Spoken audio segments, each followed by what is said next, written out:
পা না দিয়ে আমরা যেন সচেতন থাকি।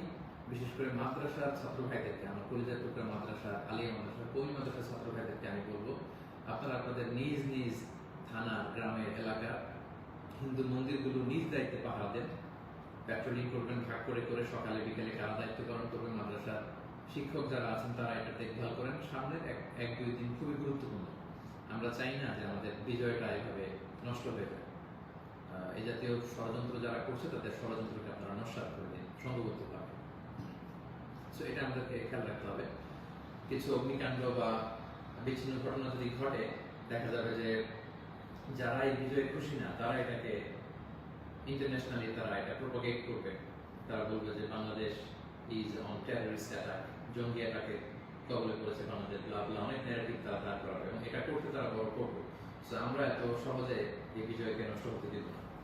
আমার 2 নম্বর রিমাইন্ডার হচ্ছে আমার প্রিয় বিপ্লবী ভাই এবং বোনদের প্রতি, বিশেষ করে মাদ্রাসার ছাত্র ভাইদের প্রতি, আপনারা খেয়াল করে সংখ্যালঘুদের কোনো স্থাপনাতে, উপাসনালয়ে যাতে এই জাতীয় ঘটনা না ঘটে ক্লোজ অবজারভেশন করুন, পাহারা দিন, নিরাপত্তা দিন। এটা আমাদের দায়িত্ব।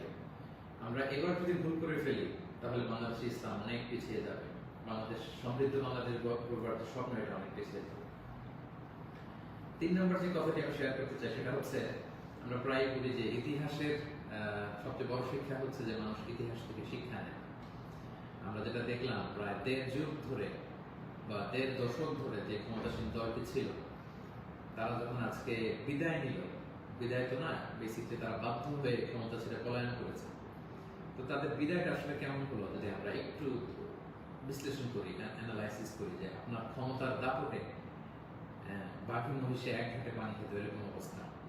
এসএসএফ আপনাকে সিকিউরিটি দিত, আপনার সামনে বহর, পেছনে বহর, কত সিকিউরিটি, কত ন্যাশনাল প্রোটোকলের ব্যবস্থা আপনি করেছেন, কিন্তু আজকের বিদায়টা আপনার কেমন হয়েছে? পুরো দেশব্যাপী গণধিক্কার, ঘৃণা, বদদোয়া ছাড়া কিছু আপনি হাসিল করতে পারেননি। সো এ থেকে আমাদের রাজনীতিবিদদের, আমাদের সকলের শিক্ষা গ্রহণ করা উচিত। আপনার বিদায় কেউ কাঁদেনি, কেউ কোনো সংবর্ধনা দেয়নি, সহমর্মিতা জানায়নি, বরং আপনার অস্তিত্বই ছিল হুমকির মুখে। আল্লাহ তাআলা বলেন যে আমি হচ্ছি ক্ষমতার মালিক, আমি যাকে চাই, কুলিল্লাহুম্মা মালিকাল মুলক তুতিল মুলকা মান তাশা ওয়া তানজিউল মুলকা মিম্মান তাশা ওয়া তুইজ্জু মান তাশা ওয়া তুযিল্লু মান তাশা বিয়াদিকাল খায়র ইন্নাকা আলা কুল্লি শাইইন কাদির। আল্লাহ তাআলা হচ্ছেন ক্ষমতার মালিক, যাকে চান ক্ষমতার চেয়ারে বসান, যাকে চান সেখান থেকে টেনে হিঁচড়ে ক্ষমতার চেয়ার থেকে তিনি নামান। তিনি যাকে চান সম্মান দেন, যাকে চান তিনি অপদস্থ করেন, লাঞ্ছিত করেন। তার জলজান্ত প্রমাণ আমরা গতকাল কিন্তু দেখেছি। এবং তিনি হচ্ছেন ফাআলুল লিমা ইউরিদ, তিনি যখন যা চান তাই করতে পারেন। এর জন্য তাকে কারো কাছে জবাবদিহি করতে হয় না, রিপোর্টিং করতে হয় না। তিনি কুন ফায়াকুনের মালিক, তিনি হওয়া বলতে দেরি, হতে দেরি হয় না। তিনি পাহাড়কে দরিয়া করেন, দরিয়াকে পাহাড় করেন। তিনি সম্মানিতকে অপদস্থ করেন। তিনি সমাজের লাঞ্ছিত, অপমানিত লোকটাকে সম্মানের চেয়ারে বসিয়ে দিতে পারেন। তিনি হচ্ছেন আল্লাহ সুবহানাহু ওয়া তাআলা। মনে রাখতে হবে তিনি ক্ষমতার মালিক। আমরা যেন এটা ভুলে না যাই, ক্ষমতার চেয়ার পেলে আমরা যেন ভুলে না যাই যে আমি ক্ষণিকের জন্য এসেছি। সামনে যারা ইন্টারিম গভর্নমেন্টের লিড দিবেন, 3 মাস 6 মাস পরে জাতীয় ইলেকশনের পরে যখন আমাদের নতুন সরকার আসবে, তারা যখন ক্ষমতার চেয়ারে বসবেন, নিজেকে এই রিমাইন্ড যেন আমরা দিই যে আমরা যেদিন বিদায় নিব, যেদিন ক্ষমতায় থাকবো, সেদিন আমি আমাকে কেমন দেখতে চাই, সেই হিসাবটুকু করে যোগ বিয়োগ দিয়ে যেন আমরা ক্ষমতায় থাকাকালীন সময় আমাদের অ্যাক্টিভিটিস গুলো পরিচালনা করি। সো এই ইতিহাস থেকে আমরা বারবার শিক্ষা নিতে ভুল করি, হোঁচট খাই, আমরা যেন এটা না করি। আমি আমাদের জাতীয় নেতৃবৃন্দদেরকে বলবো, যারা আসন্ন নির্বাচনে নির্বাচিত হয়ে আসবেন, বাংলাদেশকে নেতৃত্ব দিবেন, নতুন প্রজন্মের বা পুরাতন অভিজ্ঞদের মধ্যে থেকে যারা মিলে সরকার গঠন হবে সামনের ইলেকশন শেষে, আপনারা মেহরবানি করে এই শিক্ষাটুকু আপনারা নেবেন। এবং বাংলাদেশে এটা তো আমরা দেখে এসেছি ছোটবেলা থেকেই, একদল ক্ষমতা ছাড়লে অন্য দলের লোকেরা তাদের উপর কিভাবে আক্রমণ করে যেদিন তারা ক্ষমতা থেকে যায়। আবার তারা ক্ষমতা আসলে তারা যখন ক্ষমতা ছেড়ে অন্য বিরোধী দল তাদের উপর আক্রমণ করে। এই রেশারেশি আক্রমণ আমরা চাই না, আমরা এর অবসান চাই। আমরা ইতিহাস থেকে শিক্ষা নিতে চাই। আমরা একটা সমৃদ্ধির বাংলাদেশ ঐক্যবদ্ধভাবে একসাথে হাতে হাত রেখে কাঁধে কাঁধ মিলিয়ে গড়ে তুলতে চাই। এটা হচ্ছে আমার 3 নম্বর রিমাইন্ডার। 4 নম্বর রিমাইন্ডার হচ্ছে, গতকাল আমরা দেখেছি যে স্বৈরাচারের পতনের ঘোষণার মধ্য দিয়ে পুরো বাংলাদেশ, পুরো লাল সবুজের পতাকা, পুরো 18 কোটি মানুষ আনন্দ উল্লাসে ফেটে পড়েছে। আমরা আল্লাহ শুকরিয়া আদায় করেছি। আমরা ছেড়ে বেঁচেছি, আমরা স্বস্তির নিঃশ্বাস ফেলেছি, আমরা নতুন করে একটা স্বাধীন বাংলাদেশ পাওয়ার একটা আকাঙ্ক্ষা আমাদের হৃদয়ে জেগেছে।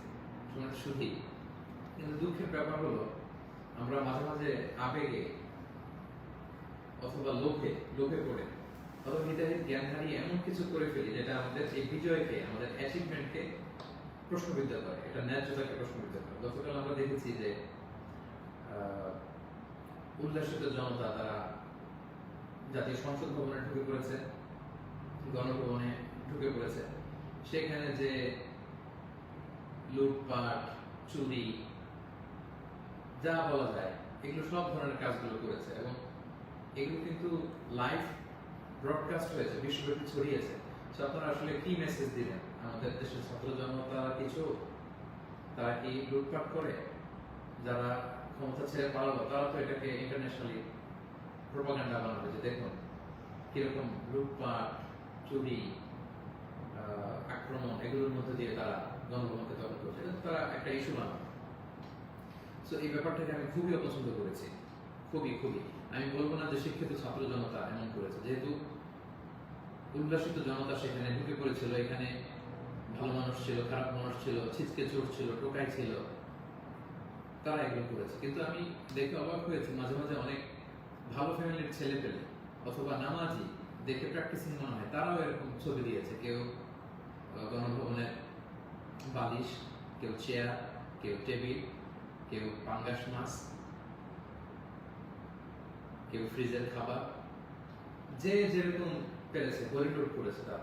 এটা আমার চোখে এসেছে এবং গণভবনের নেম প্লেট নিয়ে আসছে। তো এই এতটুকু বিবেকবোধ বা চিন্তা শক্তি কি আমাদের নাই যে এটা তো রাষ্ট্রীয় সম্পদ, নিজের সম্পদ না, এটা তো ভাগ বটোয়ারা হচ্ছে না। আপনি যে গণভবনের চেয়ার নিয়ে আসলেন, 3 মাস পরে যে আমাদের নিজেদের ভোটে নির্বাচিত আমাদের ট্রু লিডার যিনি হবেন, আমাদের প্রধানমন্ত্রী, তিনি কোথায় বসবেন? তার চেয়ার তো আপনি চুরি করে নিয়ে আসছেন। তিনি থাকবেন কোথায়? তার বালিশ তো আপনি নিয়ে আসছেন। একটা বালিশ নিয়ে এসে, একটা হাঁস নিয়ে এসে, একটা কম্বল নিয়ে এসে আপনি আসলে কতটুকু লাভ করতে পারলেন? কিন্তু গোটা বিশ্বকে আপনি একটা নেগেটিভ মেসেজ দিলেন এবং আমাদের এই বিজয়কে আপনারা প্রশ্নবিদ্ধ করলেন। এটা অনেক বড় ভুল আপনারা করেছেন সম্মানিত ভাইয়া, যারা এটা আপনারা করেছেন। আমরা পৃথিবীর বিভিন্ন জাতি গোষ্ঠীর মধ্যে থেকে তাদের অনেক ভালো গুণ দেখি, এগুলোকে আমরা নিতে পারি না? মানুষ তো নিজেদেরকে ভালো জিনিস দেখে দেখে সেগুলো অ্যাডপ্ট করে করে মানুষ নিজেকে সুন্দর করে, পলিশ করে। আমরা জাপানিজদেরকে দেখেছি তারা কত ভদ্র পরিচ্ছন্ন। অলিম্পিকে তারা খেলা দেখতে যে স্টেডিয়ামের মধ্যে দর্শকেরা যখন খাবারের প্যাকেট, চিপস, পানির বোতল, টিস্যু ফেলে দিয়েছিল, তারা অন্যান্য দর্শকদের মতো স্টেডিয়াম ছেড়ে চলে যায়। খেলা দেখা শেষে তারা নিজেরা সব ময়লাগুলো, গার্বেজগুলো পরিষ্কার করে তারপর ক্লিন করে সেই দর্শক গ্যালারি তারা ছেড়েছে। গোটা বিশ্বে তারা প্রশংসিত হয়েছে। তো এই যে তারা একটা মেসেজ দিল গোটা বিশ্ববাসীকে যে আমরা সিভিলাইজড, আমরা পরিচ্ছন্ন। আমরা আমাদের গতকালের বিজয় উদযাপন করতে যে কি এটা করতে পেরেছি? এই যে আমাদের মধ্যে অধৈর্য, অস্থিরতা, এই যে সাময়িক বেনিফিটেড হওয়ার যে মানসিকতা, এইটা যদি আমরা ঠিক করতে না পারি, এই গণবিপ্লবে, গণ অভ্যুত্থানে, নতুন সরকার কিচ্ছু আসা যাবে না প্রিয় ভাইয়া।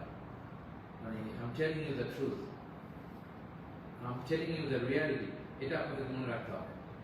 বাস্তবতা হচ্ছে আমরা যেমন, আমাদের নেতারাও যেমন।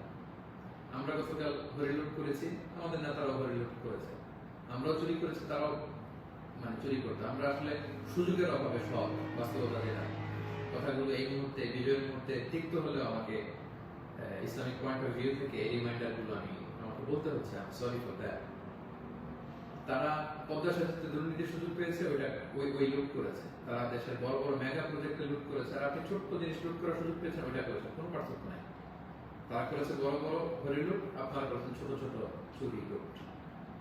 এই তো পার্থক্য তো আমাদের এতটুকুই। এই জিনিসটা আমাদেরকে বুঝতে হবে যে এগুলো রাষ্ট্রীয় সম্পদ, সেখান থেকে একটা সুতা কেন আমরা টাচ করবো? আপনারা গণভবন ঘেরাও করেছেন, ভেতরে যে উল্লাস করবো, তাকবীর দিন। এমন দেশ কি কোথাও খুঁজে পাবে না তুমি? সকল দেশের রানী সেজে আমার জন্মভূমি, গলা ছেড়ে দিয়ে সবাই মিলে কোরাস গান করতে, গোটা বিশ্ব দেখতো আমরা কত সিভিলাইজ, আমরা কত সভ্য হবো। সেটা না করে আপনারা ভাঙচুরের মতো কাজ, লুটপাটের মতো কাজ আমরা করে ফেলছি। আমি বলবো না যে সবাই বুঝে করেছেন, অনেকে রাগ থেকে, ক্ষোভ থেকে, ঘৃণা থেকে এটা করেছেন, কিন্তু কাজটা ভুল করেছেন। প্রথম যেটা করতে হবে, আপনাদেরকে আল্লাহর কাছে ক্ষমা চাইতে হবে। আল্লাহর কাছে ক্ষমা চান। দ্বিতীয়ত এগুলো ফেরত দিয়ে আসতে হবে প্রিয় ভাই।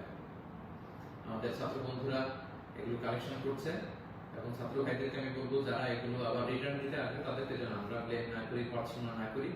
তারা তাদের রিয়েলাইজেশন থেকে নিয়ে আসছে, এগুলো তারা রিসিভ করুন। কারণ এগুলো রাষ্ট্রীয় সম্পদ, নতুন গভর্নমেন্ট আসলে আবার নতুন করে রাষ্ট্রীয় অর্থ ব্যয় করে এগুলো আমাদেরকে আবার মেরামত করতে হবে, ঠিক করতে হবে সময়ের সঙ্গে। এবং একজন মুমিন এই কাজ কখনো করতে পারে না। একজন বিশ্বাসীর সাথে এই ধরনের মাইন্ডসেট অ্যাটিটিউড যায় না প্রিয় ভাই বোনেরা। ছোট একটা হাদিস বলে পয়েন্ট আমি শেষ করছি। খাইবারের যুদ্ধ থেকে রাসূল সাল্লাল্লাহু আলাইহি ওয়াসাল্লাম সাহাবাদেরকে নিয়ে ফিরছিলেন বিজয়ী হয়ে। আপনাদের মনে থাকবার কথা, ইহুদিদের বিরুদ্ধে এই যুদ্ধ হয়েছিল, সপ্তম হিজরির ঘটনা।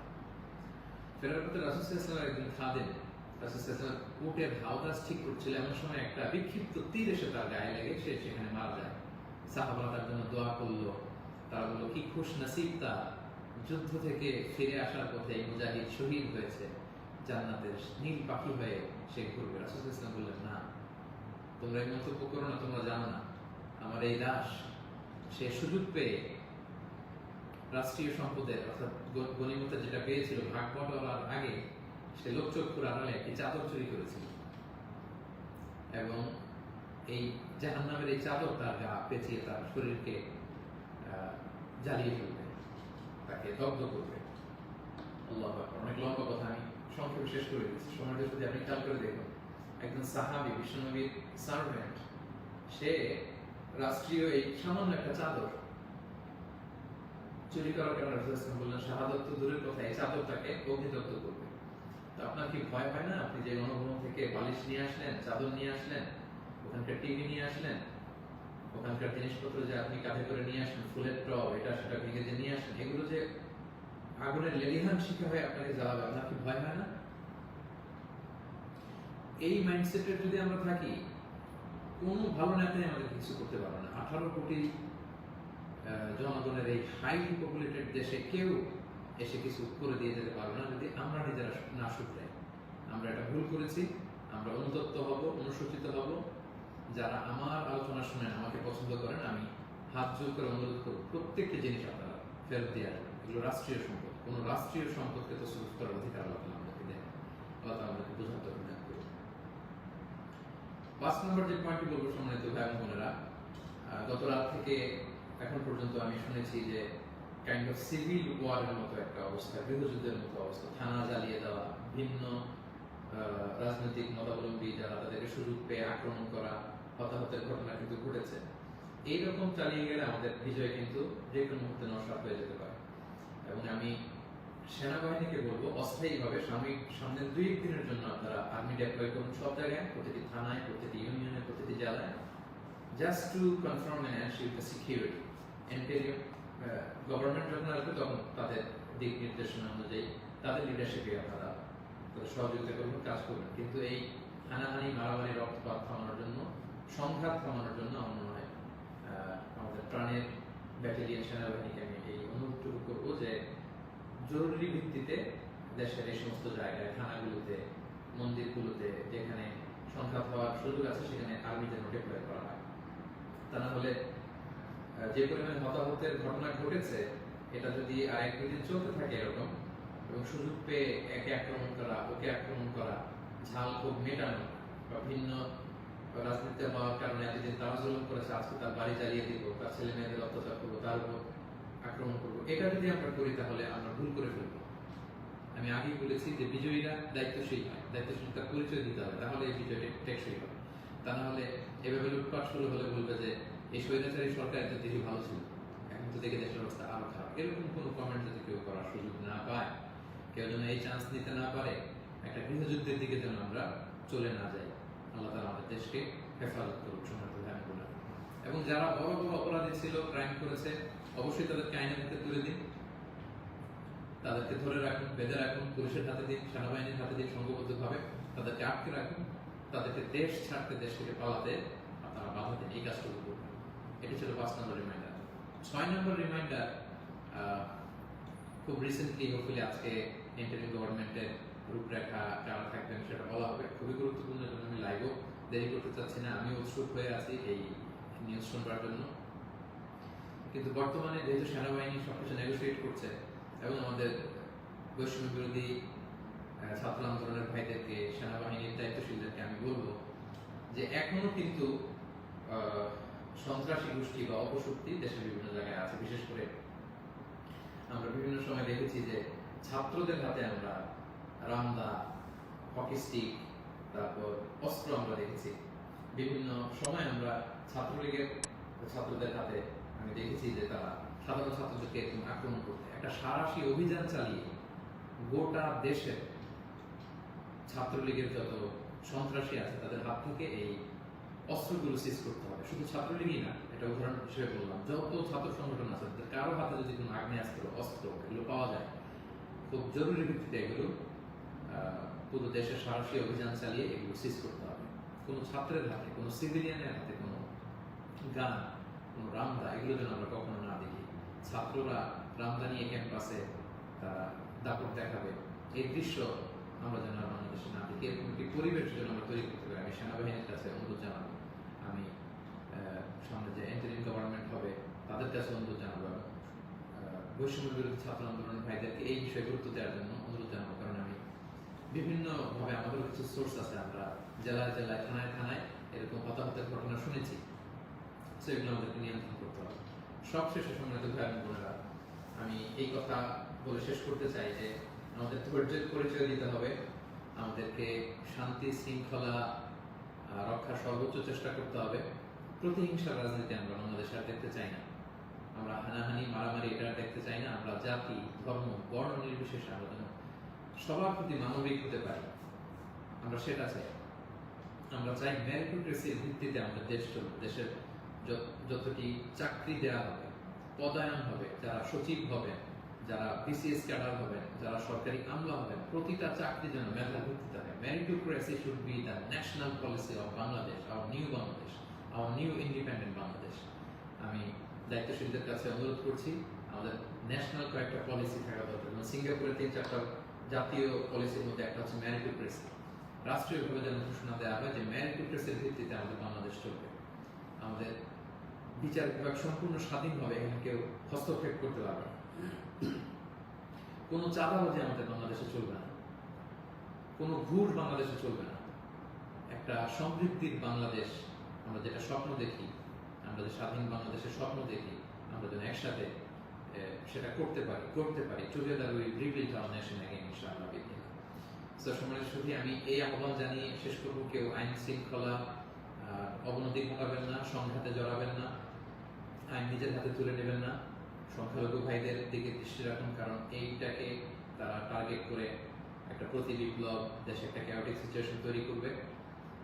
এবং পুলিশ বাহিনী, সেনাবাহিনী, বিমান বাহিনী, র্যাব, আনসার, বিডিআর, প্রত্যেকটি বাহিনীকে আমি বলবো যে আপনাদের কাঁধে অনেক বড় দায়িত্ব। দেশের শান্তি শৃঙ্খলা, সিকিউরিটি, নিরাপত্তা নিশ্চিত করে এগুলো আপনাদের দায়িত্ব। আসুন আমরা সবাই হাতে হাত রেখে, কাঁধে কাঁধ মিলে আমাদের নতুন বাংলাদেশ গড়ে তুলব। এই সামনের 1-2 দিন খুবই ক্রুশাল। আপনারা কেউই অস্থির, অধৈর্য হয়ে রাগে বসে বিভিন্ন থানা জ্বালিয়ে দেওয়া হচ্ছে, আমি শুনছি। সাধারণ পুলিশদের উপর আক্রমণ করা হচ্ছে। প্রিয় ভাইয়েরা, পুলিশরা খুব অল্প বেতনের চাকরি করে, তারা আমাদেরকে নিরাপত্তা দেয়। তো তারা উপরের অর্ডারে এতদিন এগুলো করেছে, তাই বলে আপনি পুলিশের উপরে আক্রমণ করতে পারেন না। আপনার দলের বিরোধী বলে আপনি তাদেরকে আক্রমণ করতে পারেন না। সুযোগ পেয়ে আপনি এই অন্যায়ভাবে এটার ব্যবহার আপনি করতে পারেন না। আমরা যেন সুশৃঙ্খল থাকি, আমরা যেন দায়িত্বশীলতার পরিচয় দিই। সম্মানিত সুধী, একটা মানবিক বাংলাদেশ, একটা সাম্যে পরিপূর্ণ, একটা সমৃদ্ধ বাংলাদেশ আমরা দেখতে চাই। অনেকেই আমাকে ব্যক্তিগতভাবে মেসেজ করেছেন, কল করেছেন, সবাইকে শুকরিয়া জানাতে চেয়েছেন যে শাইখ আপনি কবে আসবেন। আমি আপনাদেরকে এতটুকু নিশ্চিত করছি যে আমি শীঘ্রই বাংলাদেশে আসছি ইনশাআল্লাহ। স্বাধীন বাংলাদেশে আপনাদের সবার সাথে আবারও পুনরায় সাক্ষাতের আকাঙ্ক্ষা এবং অপেক্ষায় আমি রইলাম। সাম্য, মানবিক মর্যাদা এবং সামাজিক সুবিচার প্রতিষ্ঠিত করে আমরা যেন একটা সমৃদ্ধ বাংলাদেশ সবাই গড়ে তুলতে পারি, সেই প্রত্যাশায় আজকে এই সংক্ষিপ্ত লাইভ সেশনটি এখানে শেষ করছি। হাদা মা ইনদি ওয়া ইলমু ইনদাল্লাহি আলাইহি তাওয়াক্কালতু ওয়া ইলাইহি উনীব। আসসালামু আলাইকুম ওয়া রাহমাতুল্লাহি ওয়া বারাকাতুহু।